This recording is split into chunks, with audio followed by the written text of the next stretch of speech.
Bismillahirrahmanirrahim. Assalamualaikum warahmatullahi wabarakatuh. Alhamdulillah, kita akan membahas tentang konsep tawadhu dalam psikologi Islam ya. Nah, eh, dalam psikologi Barat itu mungkin tidak ada istilah tawadhu, atau lebih tepat mungkin humility ya. Humility ada memang, namun tidak menjadi pembahasan serius dalam psikologi Islam ya. Berbeda dengan di dalam psikologi Barat ya. Nah, adapun dalam psikologi Islam, tawadhu ini menjadi kajian atau konsep yang sangat mengakar sekali gitu ya. Nah, justru di dalam psikologi Barat ada konsep self efficacy atau perasaan untuk mampu ya, mampu mengatasi atau melakukan segala sesuatu, itu self efficacy. Nah, ini sebenarnya dalam Islam juga ada konsep tawadhu ya, cuma ada sedikit perbedaan ya. Kalau di dalam psikologi Barat, self efficacy itu merasa mampu ya mengatasi sesuatu, tantangan dan sebagainya. Kalau di dalam psikologi Islam, tawadhu itu ketika dia tepat ya, ketepatan dia dalam menilai dirinya apakah mampu apa tidak gitu ya. Tawadhu itu adalah ketepatan dia menyatakan dia mampu atau tidak mampu ya, tawadhu.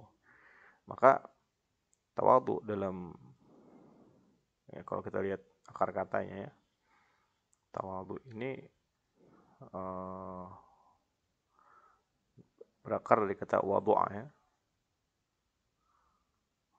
meletakkan ya, meletakkan. Nah, meletakkan sesuatu. Kalau saya cenderung memahami meletakkan sesuatu di tempatnya gitu ya, di posisinya yang sebenarnya, itu namanya tawadhu. Ada beberapa yang lain mengatakan wadu'a artinya meletakkan sesuatu di atas tanah ya, alal ard, di atas tanah, itu artinya rendah, di tempat yang rendah. Itu berarti tawadhu ya, artinya kan merendahkan atau ya, rendah hati itu bahasa Indonesianya ya.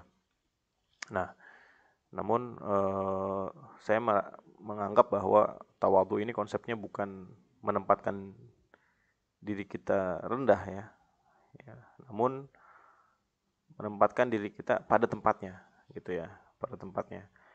Manakala kita mampu, maka kita katakan kita mampu. Manakala kita tidak mampu, maka katakanlah tidak mampu. Itu disebut dengan tawadhu menurut saya. Jika kita tidak mampu, namun kita katakan mampu, maka disebutnya takabur, menyombongkan diri gitu. Menyombongkan diri, melebihi daripada apa yang kemampuan yang dimilikinya ya. Jadi tidak mampu, tapi semacam Firaun ya. Firaun kan dosa dia kan dosa kesombongan ya, dosa kesombongan. Ketika dia bukan seorang Tuhan, tapi dia mengatakan ana rabbukumul a'la, aku adalah Tuhanmu yang tertinggi gitu ya. Itu sudah kata-kata yang takabur ya, kata-kata yang takabur ya. Beda sama tawadhu. Contoh ada Rasulullah SAW mengatakan, aku adalah hamba Allah yang paling bertakwa ya. Pernah Rasulullah mengatakan seperti itu ketika dua orang sahabat tidak mau berpuasa, tidak mau berbuka, maksudnya berpuasa terus menerus, tidak mau berbuka. Kemudian sahabat itu juga beribadah terus menerus, tidak mau menikah gitu ya, punya beribadah terus gitu ya, biar menjadi bertakwa lah. Kata komentar Rasulullah apa? Saya yang paling bertakwa, dan saya ketika berpuasa saya berbuka. Nah, kata-kata saya adalah yang paling bertakwa itu bukan kesombongan, karena memang seperti itu kenyataannya gitu ya. Wadoa ya, menempatkan diri tepat gitu, tepat ya. Yang kedua, itu juga kata-kata bukan buat kita contoh, tapi itu kata-kata untuk menterapi para sahabat ini yang keliru dalam melaksanakan ritualitas ya. Keliru ya, artinya bukan seperti itu cara beribadah ya, bukan seperti itu, bukan tidak seimbang seperti itu. Maka wadoa Seperti Rasulullah itu ya. Kalau memang dia mampu, memang kapasitasnya seperti itu, silakan melakukan statement dengan seperti itu, tidak masalah gitu ya. Tapi kalau dia tidak mampu, maka apa namanya, tidak boleh kita berstatement melampaui daripada kemampuan kita. Ya, itu namanya takabur, gitu ya, takabur. Nah, jadi kalau kita mampu, kita bisa statement. Apakah kamu bisa melakukan ini? Bisa gitu ya. Apakah kalau kita bilang bisa tapi tidak pernah coba, tidak pernah tahu, tidak punya kemampuan, ya kita nggak mungkin bilang bisa. Maka kita eh, kalau kita bilang bisa, sanggup, padahal tidak ada kemampuan di situ, maka kita masuk dalam kategori takabur, ya, menyombongkan diri, ya, menyombongkan diri. Ada istilah melampaui limit, ya, push the limit, ya. Bisa nggak kita push the limit dengan maksud seperti itu? Ya, termasuk push the limit itu adalah tawadhu juga. Kalau yang kita sudah perhitungkan itu kira-kira jika saya berusaha maka saya bisa mampu itu. Nah, itu kan sudah masuk tawadhu kan. Artinya kalau saya ada usaha nih, saya mampu nih. Ada perhitungan seperti itu, ya kan? Perhitungan seperti itu dengan masuk akal, ya. Maka apakah disebut tawadhu? Ya menurut saya masih masuk dalam keadaan tawadhu. Karena eh, apa namanya? Manusia punya kemampuan, ada range ya. Ketika dia benar-benar sungguh-sungguh itu, seberapa mampu dia. Ketika dia tidak bersungguh-sungguh itu, seberapa mampu dia kan, ada range-nya. Nah, ketika saya bersungguh-sungguh, maka saya sepertinya masuk gitu ya dalam kemampuan saya. Maka itu menurut saya masih masuk dalam keadaan tawadhu. Nah, tapi kalau di luar daripada range itu, ya, di luar dari range itu, misalkan kayak saya ya, Pak tolong bikin buku, apa, bikin sebuah buku, masukkan artikel atau masukkan sebuah naskah, minggu depan kumpulkan ya. Apakah saya akan bilang bisa? Saya nggak akan bilang bisa gitu. Karena sekalipun saya bersungguh-sungguh, saya tidak akan bisa mampu menulis dalam waktu 1 minggu gitu ya. Tapi kalau Pak tolong bikin 3 bulan, nah itu kalau saya bersungguh-sungguh itu masih bisa itu 3 bulan. 1 minggu saya nggak bakal bisa. Jadi manusia dibekali akal pikiran untuk memperkirakan, meletakkan ya, memperkirakan peletakan kompetensinya di mana, ya, di level mana, seperti itu ya. Nah, tawadhu jika di luar daripada kemampuan yang melebihi jauh dari kemampuannya, maka saya sebut dengan istilahnya takabur, ya, menyombongkan diri. Nah, ini tidak boleh kita menyombongkan diri kepada orang lain, itu nggak boleh. Ya, kepada orang lain kita sombongkan diri kita, tidak boleh. Kemudian kalau sebaliknya, ini yang konsep sebaliknya ini yang perlu kita pahami, kita merendahkan diri kita, artinya di bawah apa, kita mampu melakukan itu, tapi kita menganggap kita nggak pernah mampu. Nggak bisa, saya nggak bisa deh. Pak tolong gini-gini, nggak bisa deh. Wah kamu tawadu banget. Nah itu keliru konsep tawadunya. Apa-apa nggak bisa kita bilang tawadu tuh dia orangnya terlalu tawadu. Nggak gitu, salah itu. Keliru ya, keliru. Malah itu banyak mudorotnya. Apa mudorotnya? Mudorotnya adalah dia jadi tidak bermanfaat buat orang. Padahal dalam Islam kita harus bermanfaat. Esensi daripada manusia adalah memberi manfaat. Khairun nas anfa'uhum linnas. Kalau sedikit-sedikit tidak bisa, tidak mampu, gak sanggup, maka kita akan menjadi orang yang tidak bermanfaat. Kita akan menjadi orang yang tidak esensial. Ya, ketika orang jadi tidak esensial lagi, maka menurut saya itu adalah kemudorotan. Ya, jadi kekeliruan dalam bertawadhu. Ya, mispersepsi dan misinterpretasi dan misattitude ya. Sikap yang keliru dalam bertawadhu. Jadi tawadhu bukan saya bilang gak sanggup. Pak tolong tulis buku pak, masukkan naskah artikel misalkan. Wah saya nggak bakal pernah sanggup itu, nggak bakal bisa saya tuh, nggak boleh. Ya padahal kita bisa, ada kesungguhan, ada ini ya bisa kita, ya kan? Bisa, mampu sebenarnya, tapi kita bilang selalu tidak mampu, tidak mampu. Itu namanya menghinakan diri, at-tadzallul, ya saya menyebutnya istilahnya. At-tadzallul. Ya. Nah, At-tadzallul, menghinakan diri. Adapun tadzallul ini memang ketika kita beribadah, dalam keadaan konteks kita beribadah di hadapan Allah, ya, tadzallul ini bagus ya. Kita di hadapan Allah, kita mengatakan tidak sanggup tanpamu ya Allah, tidak akan saya sanggup. Nah, itu bagus konsep itu. Tapi kalau di hadapan manusia, ya tidak bagus, konsep yang keliru. Tolong begini nggak bisa, tolong begini nggak sanggup, nggak salah. Ya, tapi di hadapan Allah memang iya, gitu ya. Jadi memang cara komunikasi kita tidak bisa samakan ya. Kita berkomunikasi dengan Allah dan berkomunikasi dengan manusia itu bukanlah perkara yang sama, perkara yang berbeda, gitu ya, perkara yang berbeda. Kenapa po nggak sanggup? Karena tanpa seizin Allah saya tidak akan bisa melakukan hal semacam ini. Oh, berarti sanggup lah gitu kan gitu. Ya kalau dengan sungguh-sungguh Allah kasih izin nanti insya Allah kan gitu. Jadi eh, eh, komunikasi kita dengan Allah dan dengan manusia itu harus berbeda, tidak bisa sama ya cara kita. Dalam perkara ibadah, dalam non ibadah berbeda. Dalam hal dunia, berlomba-lomba dalam hal dunia tidak recommended, tidak direkomendasikan. Ya, al-ithar, al-ithar. Bukan berlomba-lomba namanya. Ya berlomba-lomba lah nggak apa lah, melawan katanya ya. Berlomba-lomba dalam hal dunia itu tidak recommended. Tapi berlomba-lomba dalam hal akhirat itu recommended. Kan gitu. Mendahulukan orang lain dalam hal dunia itu malah bagus. Al-ithar bi ghairil ibadah matlub. Ithar dalam hal perkara selain ibadah, artinya perkara dunia itu bagus, tapi dalam perkara ibadah tidak boleh kita mendahulukan orang lain. Sebisa mungkin kita berlomba-lomba dalam beribadah. Sari'u ila maghfirah. Berlomba-lombalah, bercepat-cepatlah dalam ampunan Allah gitu ya. Dalam hal ibadah lah intinya, kita diminta untuk berlomba-lomba. Nah, jadi kita harus punya kecerdasan ya, kecerdasan dalam hal berkomunikasi dan bersikap terhadap dunia dan berkomunikasi dan bersikap terhadap akhirat. Seperti itu ya. Nah, dalam hal dunia, tawadhu, tidak boleh kita tadzallul, bersikap merendahkan diri kita dengan mengatakan tidak sanggup. Nah, tidak sanggup. Nah, ini akan berdampak pada apa? Ya, tadi saya bilang kalau dalam psikologi barat istilah self efficacy. Self efficacy yang tidak punya self efficacy sama sekali.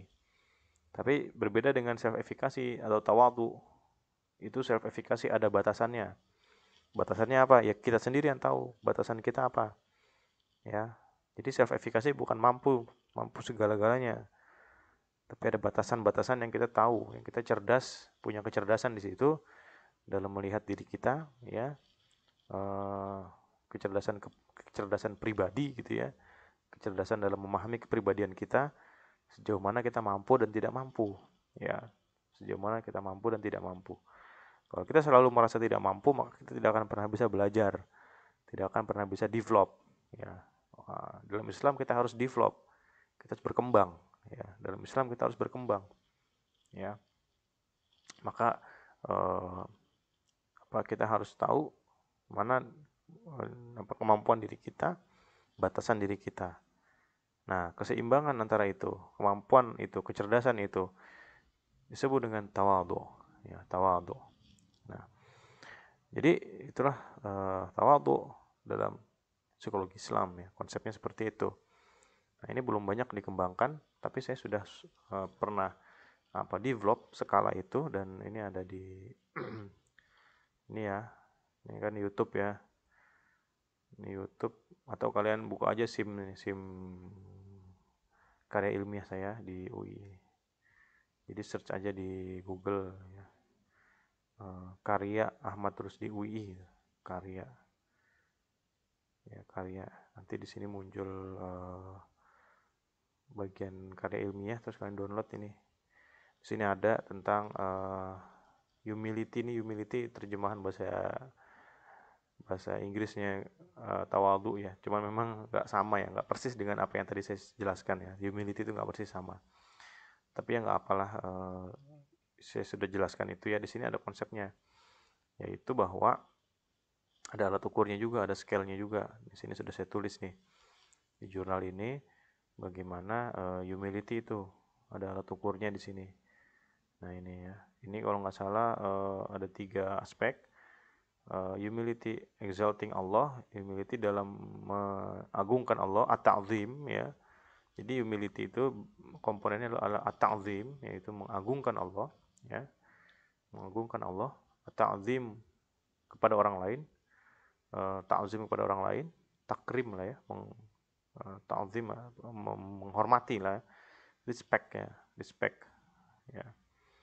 Jadi ini adalah dalam hal kita, kalau bisa dibagi dua ini ya, ini dalam hal perkara ya, saya perbesar ya. Nah, komponen satu ini yang sini adalah bagaimana tawadhu kita kepada Allah, yaitu mengagungkan Allah. Mengagungkan Allah sudah otomatis menghinakan diri kita di hadapan Allah gitu. Itu sudah otomatis tuh. Tidak perlu lagi dibikin 2 aspek lagi, sudah otomatis. Ketika kita mengagungkan Allah, kita sadar diri kita siapa. Ekstrim banget, jauh banget gitu ya. Dengan otomatis kita akan melakukan humiliate self ya. Merasa diri kita rendah di hadapan Allah gitu. Itu sudah otomatis itu. Nah, ini bahasa komunikasi kita dengan Allah dalam hal tawadhu kepada Allah. Nah, yang dua dan tiga ini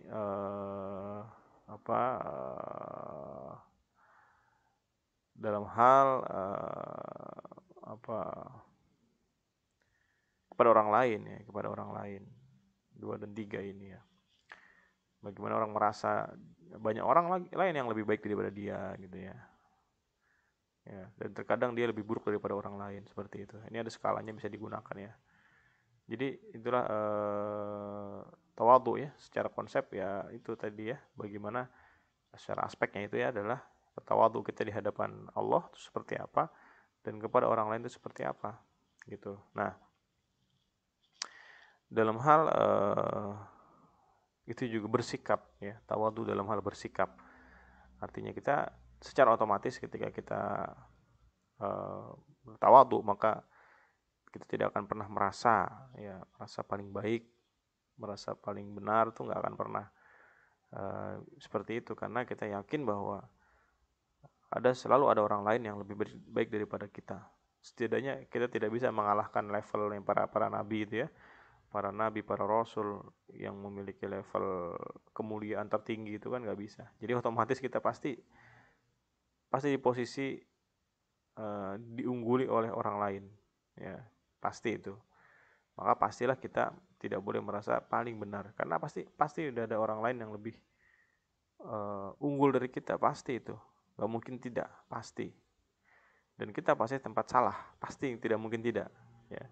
Contoh ya, ini periksa aja sini papersnya, pasti ada yang salah, pasti banyak yang salah, pasti itu, nggak mungkin enggak, pasti banyak yang keliru, pasti.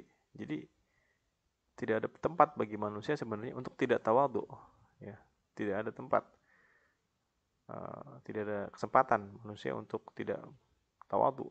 Harus dia tawadhu, karena suatu kepastian bahwasanya manusia punya kelemahan, kesalahan dan kekeliruan. Sudah pasti itu ya. Nah, jadi seperti keniscayaan ya, bertawadhu seperti keniscayaan lah seharusnya ya. Maka sesuatu yang abnormal jika ada orang yang tidak bertawadhu, abnormal. Padahal namanya manusia itu mesti salah, mesti keliru, mesti ada kelirunya. Manakala orang tidak mau bertawadhu, itu kan konyol gitu ya, aneh gitu ya, aneh. Jadi maka kenapa dalam Islam tawadhu ini mengakar, konsep yang sangat mengakar. Normalnya manusia tawadhu lah kan gitu kira-kira.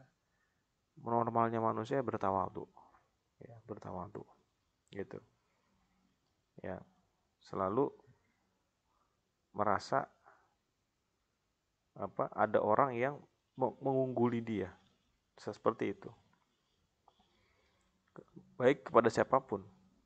Ya, baik yang secara derajat gelar duniawi lebih rendah, bisa jadi dia lebih baik dalam beberapa hal.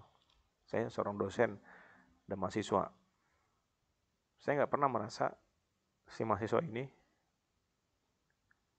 tidak lebih cerdas dari saya, nggak pernah. Kenapa? Karena dulu saya juga seorang mahasiswa gitu, kan saya mikirnya gitu aja. Dulu saya seorang mahasiswa juga, dulu saya begini juga sama, Tapi nanti kan kita nggak tahu. Dan niscayanya seorang murid itu akan melampaui gurunya itu. Itu keniscayaan itu. Seorang murid itu akan melampaui gurunya. Kenapa? Karena dia punya waktu lebih banyak untuk melampaui itu. Saya punya waktu lebih pendek. Jadi dia akan melampaui, bisa melampaui. Ya. Dia bisa belajar hal yang lebih baru. Sementara muridnya sudah dapat ekstrak dari gurunya, ekstrak pengetahuan dari gurunya. Dia dapat ekstraknya. Ya. Nah, si murid yang baru ini punya kesempatan untuk belajar hal yang lebih baru dengan waktu yang lebih panjang. Nah, logikanya kan dia akan melampaui. Jadi kita nggak bisa melihat derajat duniawi. Oh, dia pendidikan dia masih S1. Di bawah saya lah, nggak bisa. Kita nggak tahu nanti gitu. Nggak tahu nanti akan seperti apa masa depan itu. Jadi nggak bisa kita merasa terlalu unggul, nggak bisa. Orang semakin umur semakin tinggi, semakin banyak umur, semakin dia nggak bisa semakin apa ya namanya, dalam hal mengembangkan kompetensi itu nggak sama dengan orang yang lebih muda itu. Pasti kita akan diungguli, suatu saat akan ada yang lebih baik daripada kita gitu ya. Dan seharusnya seorang guru itu senang gitu, ketika gurunya mampu dilampaui oleh muridnya, senang gitu, harusnya. Belum lagi teknologi yang terus berkembang. Ya teknologi masih seperti ini, yang saya gunakan masih sama lah kita. Ya, tapi di masa depan 10 tahun lagi, 20 tahun lagi, akan seperti apa teknologi berkembang gitu ya. Ada yang mungkin tidak bisa mengikuti gitu. Orang-orang sekarang lebih pandai dalam hal mengikuti. Tapi pada intinya adalah kita tidak boleh merasa suatu orang itu lebih rendah daripada kita. Karena bisa jadi orang itu justru kita lah yang lebih rendah dan mereka yang lebih baik daripada kita. Disitulah ada konsep tawadhu ya, tawadhu gitu. Tawadhu. Ya. Oke, tapi kalau dalam hal pendidikan edukasi kan bukan berarti misalkan ngoreksi makalah keliru gitu ya. Wah, ini keliru nggak apa-apa lah. Nanti kan dia lebih baik daripada saya gitu ya. Ini nggak bisa gitu ya. Keliru bilang keliru, salah bilang salah, jelek bilang jelek. Edukasi, kita educate mahasiswa gitu ya. Bukan kita biarkan itu. Kita yakin nih masa depan dia lebih baik daripada saya. Nggak gitu. Kalau kita nggak educate nggak akan seperti itu. Kita harus educate. Ya, harus edukatif ya, harus memberikan pengarahan koreksinya. Nah, inilah konsep tawadhu. Jadi situlah bedanya dengan self efikasi. Nah, coba kalian bandingkan lagi konsep tawadhu dan self efikasi. Atau self efikasi lah ya. Self efikasi ini. Di mana perbedaannya itu ya? Tadi kan saya sudah jelaskan ya, self efikasi seperti tidak ada batasnya ya. Tapi kalau tawadhu ada batasnya. Nah, kalian silakan coba cari lagi di mana perbedaan dan persamaan antara keduanya itu ya. Boleh juga tambah variabel lagi seperti self esteem. Itu mirip-mirip ya. Tentang keyakinan diri ya, self esteem juga sama. Ya.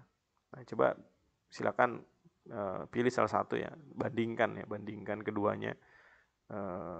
Bandingkan itu artinya persamaan dan perbedaan antara keduanya. Nah, dengan cara begini kita bisa melihat bahwasanya culture, bahwasanya nilai, values itu penting ya. Values adalah hal yang penting karena beda konsep aja beda ini ya. Values penting ya, maka ilmu itu ya terikat nilai, bukan bebas nilai. Terikat nilai. Nilai kan tawadhu penting bagi kita. Maksudnya kita nggak begali itu sebagai ilmu pengetahuan kan tidak mungkin ya. Terima kasih. Assalamualaikum warahmatullahi wabarakatuh.